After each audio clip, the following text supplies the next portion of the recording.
Queridos irmãos e irmãs, com esta solenidade de Pentecostes, nós chegamos à conclusão do tempo pascal, o tempo em que celebramos jubilosamente com toda a igreja a vitória definitiva de Jesus sobre o pecado e sobre a morte, ele que passa justamente pela cruz, pela paixão e ressuscita vitorioso.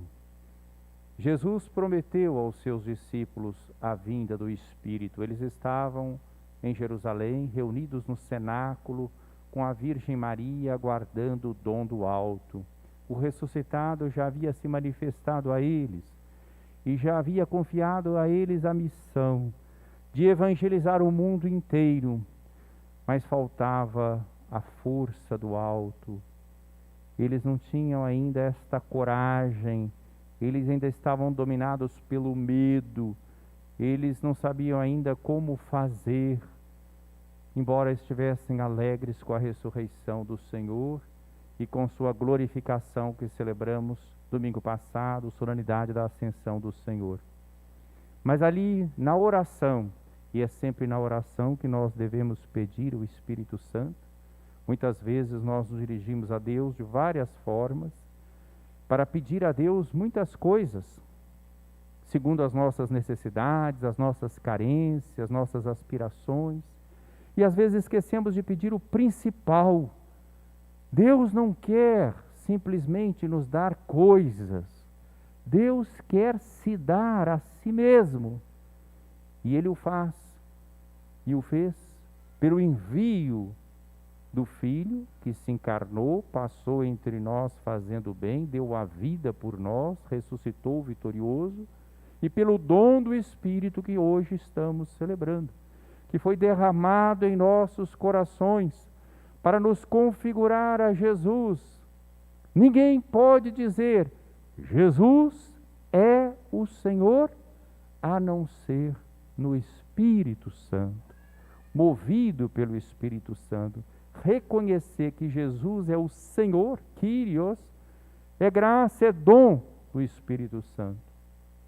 É o Espírito Santo que permite que nós nos dirijamos a Deus e o chamemos de Abba, Pai, Papai, Paizinho, como diz São Paulo na carta aos Gálatas. É o Espírito que reza, que clama em nós, e também na carta aos Romanos. Então o Espírito Santo é a alma da igreja. Hoje nós celebramos uma espécie de nascimento da igreja. Esses apóstolos que estavam ali reunidos, confiantes na palavra do Senhor, mas ainda com medo.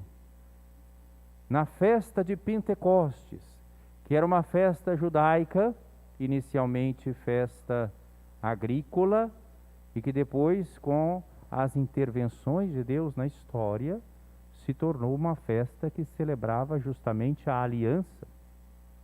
É uma das grandes festas judaicas, a festa da Páscoa, a libertação da escravidão do Egito. Inicialmente era uma festa agrícola, se tornou a festa da libertação. Depois, nessa caminhada para a terra prometida, o povo recebe de Deus, através de Moisés, o código da aliança, o decálogo, né? Então a festa de Pentecostes é a festa da lei.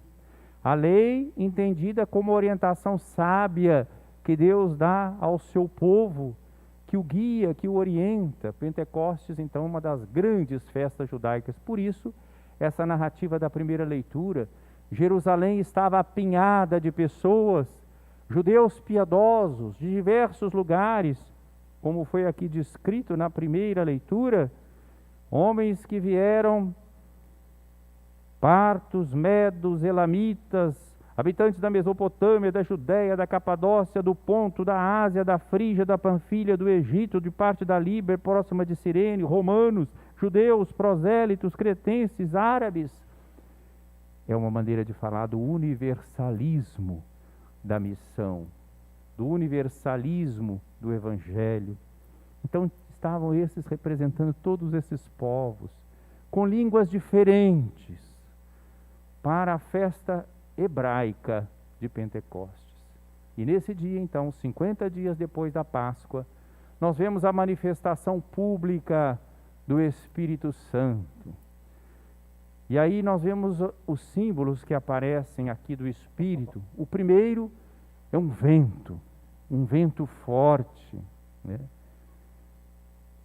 Sabem que a palavra que significa Espírito, ruá, no hebraico, significa exatamente sopro. Faz referência ao ar, o sopro, o hálito vital. No livro do Gênesis nós lemos que na criação o Espírito de Deus pairava sobre aquele caos, sobre as águas, quando Deus estava criando tudo, ainda não havia o ser humano. É o Espírito que dá vida. Quando o ser humano é criado da Adamá, da terra, o Senhor Deus sopra sobre Adão, sopro, ele dá o hálito vital, é o Espírito de Deus, que faz com que nós não sejamos animais simplesmente, mas animais racionais e espirituais, capazes de relacionamento com Deus, de um diálogo de salvação e de amor com Deus. É obra do Espírito, ele está presente desde o início da criação. E agora então, ele é derramado publicamente para nos configurar a Jesus. No Evangelho que foi proclamado, o Espírito é chamado de defensor, advogado, paráclito, Espírito da verdade. Ele não traz uma nova revelação, ele recorda tudo aquilo que Jesus fez, tudo aquilo que Jesus ensinou e até nos abre perspectivas futuras, mas na harmonia com aquilo que Jesus revelou, porque Jesus é a revelação definitiva de Deus, do Pai. Ele é o Espírito do Pai e é o Espírito do Filho. Ele é o elo de ligação entre o Pai e o Filho, que foi derramado então em nossos corações. Por isso, essa ideia do ar, do sopro, ruá, depois foi traduzido para o grego pneuma, que são os textos que nós temos no Novo Testamento, que são em grego, pneuma, né? Que faz uma alusão justamente também ao ar, né? Nós temos várias palavras na nossa língua que são originárias justamente desse pneuma, né? Agora com essa pandemia está muito na moda, pneumonia, né? De ar, ou pneu, né? Mas tudo diz respeito ao ar, né? Então o Espírito, então para o latim Spiritus, Espírito é o ar vital. Nós estamos todos aqui de máscara, então nós estamos sentindo como nos faz falta o ar. Às vezes algumas são um pouco assim incômodas, né? Devemos usar, não podemos deixar de usar, né? As pessoas que às vezes estão em tratamento precisam de uma ajuda de ar, sobretudo nessa pandemia, né? Vimos esse drama que foi em Manaus, a falta do oxigênio nos hospitais, não só para aqueles que tratavam de Covid, mas de outras enfermidades. O ar é vital. O Espírito, então, é comparado com esse ar. É claro que é uma imagem de uma realidade interior fundamental. Nós precisamos do Espírito, assim como o ser humano precisa do ar para respirar. Sem o Espírito Santo, nós não somos aqueles que nós deveríamos ser. Desde o Antigo Testamento, eu não posso percorrer aqui os profetas todos que falaram do Espírito, mas há um desejo de Deus de radicalizar a sua aliança conosco, de tirar de nosso peito o coração de pedra, de infundir o seu Espírito em nós. Deus falou através, por exemplo, de Joel, que ele queria enviar esse Espírito e que todos profetizariam, o Espírito seria derramado por todos, todas as etapas, todas as idades. Nós recebemos o Espírito Santo pelo batismo. Nós recebemos o Espírito Santo pela crisma, né? Então o Espírito Santo é esse ar vital para nos configurar a Jesus. O Espírito Santo é comparado também com um fogo, né? É outra comparação, outra imagem que aparece aqui, porque veio aquele forte vento e como línguas de fogo que pairavam sobre a cabeça dos apóstolos. O fogo tem assim um apelo para nós de uma realidade quase que imaterial, né? Então é um fogo que aquece, né? Que dá vida também. E isso, inclusive, está representado aqui plasticamente no nosso painel, aqui no presbitério, nesse mosaico. Nós vemos lá a mão do Pai, ali está o Filho, o Espírito representado pela pomba, que é um dos símbolos, e aqui do lado estão justamente as chamas, representando, são 7, né, chamas aqui, os 7 dons do Espírito Santo, né? Então faz parte da nossa vida cristã mais profunda. Nós não temos como ser cristãos sem o Espírito Santo. Nós não somos servos da lei, por melhor que fosse a lei, enquanto orientação sábia, porque não é a lei que nos salva, mas é a graça, é a fé. E isso só é possível com o dom do Espírito Santo. Então este sopro, este fogo, que faz com que os apóstolos agora passem a falar uma língua que todos entendem. Ali em Jerusalém estão todos esses povos, e os apóstolos então saem do cenáculo, perdem o medo e começam a pregar o Evangelho, o querigma, o anúncio fundamental de Jesus morto e ressuscitado por nós, né? Começam a anunciar com parresia, isto é, com coragem profética, sem medo. Começam a sentir uma grande alegria que os identifica e os configura a Cristo, dispostos até a dar a vida pelo Senhor. E cada um que lá estava os ouvia falar na sua própria língua, entendia, compreendia o que eles diziam. Eram homens simples, galileus, que sabiam a sua língua e, no entanto, passam a falar a linguagem que todos entendem, que é a linguagem do amor, a linguagem do cuidado, a linguagem do carinho, a linguagem da verdade, a linguagem da fraternidade, a linguagem do diálogo. Todos os entendiam, né? Meus irmãos, isso não é só um fenômeno daquele tempo, é um momento inaugural, sim, um dos momentos inaugurais da vida da igreja, mas isso está presente. Todos nós, se somos dóceis ao Espírito Santo, nós somos chamados a essa mesma parresia, a testemunharmos. Nós ouvimos no Evangelho: quando vier o Espírito da verdade, Ele vai conduzi-los à verdade completa, e vós sereis minhas testemunhas. Nós somos chamados não ao espírito de medo, de omissão, de covardia, mas de testemunho, no meio deste tempo concreto em que nós estamos vivendo, de uma crise sanitária, de uma crise política, de uma crise social, econômica, de uma crise ética.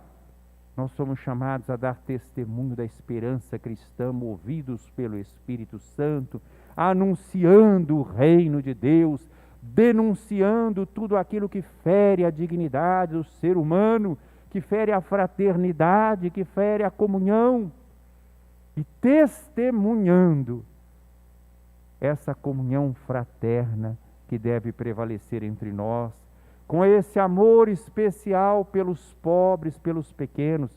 Nós ouvimos aqui o salmo belíssimo que é retomado, o mesmo salmo que foi cantado na vigília pascal, hoje foi retomado no último dia do tempo pascal. Esse salmo que fala desse Espírito que enche o universo, Deus que está presente em toda a criação.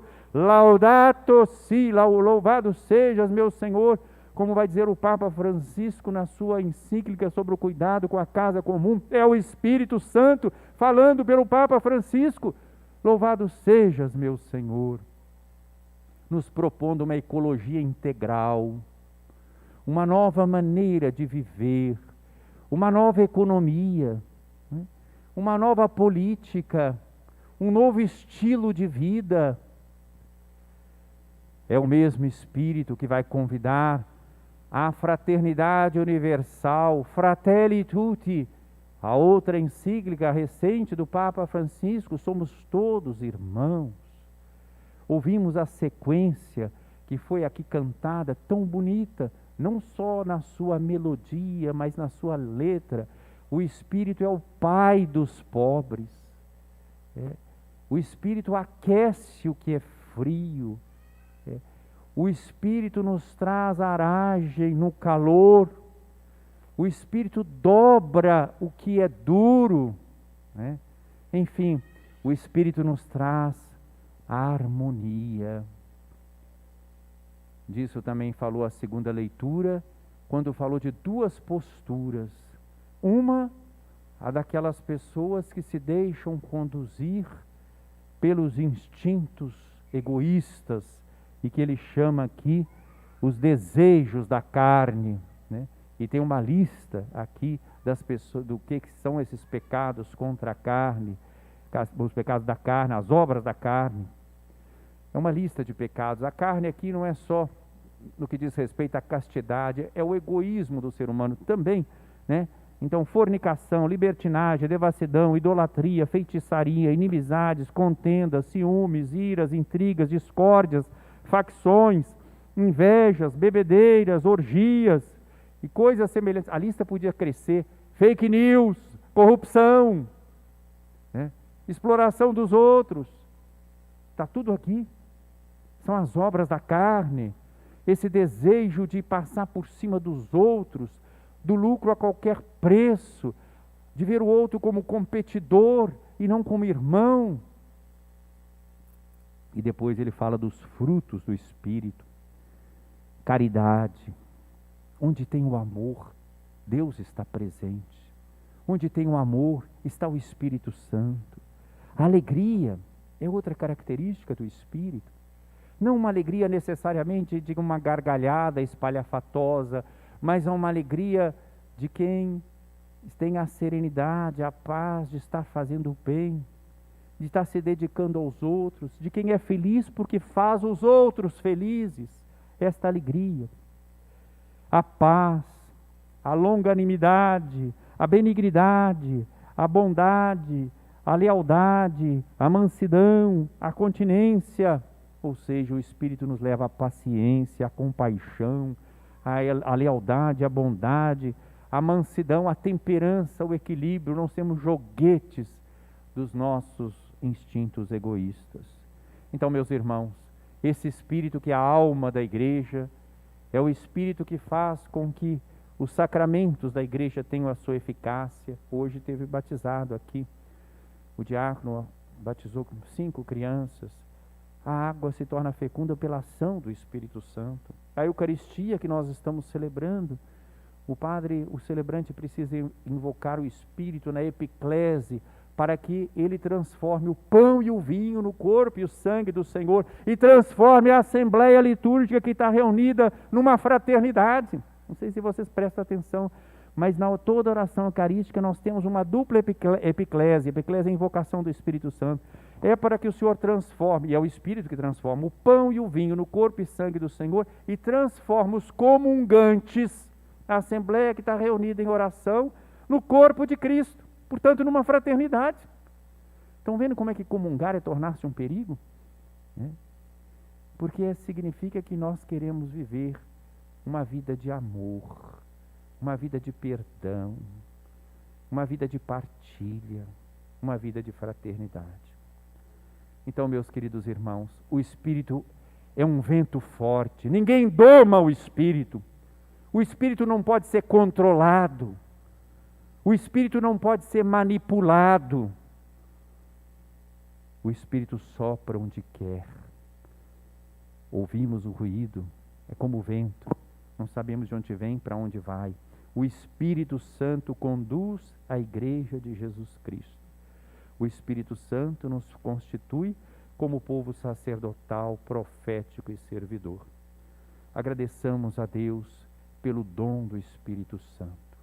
Sejamos abertos a esse Espírito Santo, para que ele nos configure cada vez mais a Jesus, nos fazendo crescer na fé, na esperança, na caridade, nos fazendo descobrir a alegria de amar e de servir.